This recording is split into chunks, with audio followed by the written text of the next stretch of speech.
Hello అందరికి చెప్తుంటేనే ఊరిలో వస్తున్నాయి ఇష్టంగా సంగటి అండ్ మటన్ కర్రీ. సంగటి ఉందండి జారిపోతా.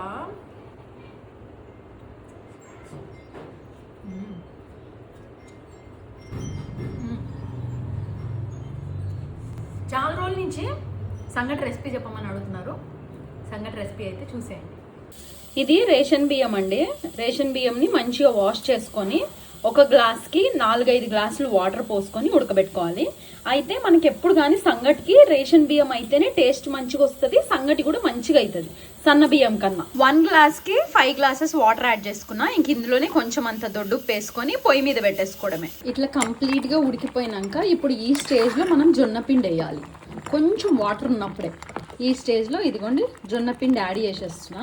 ఎంత ఎక్కువ వేసుకుంటే అంత బాగుంటుంది సంగటి. ఎక్కువ అన్నం కాకుండా పిండితో ఇట్లా పిండి వేసినాక కలబెట్టకుండా మూత పెట్టేయాలి.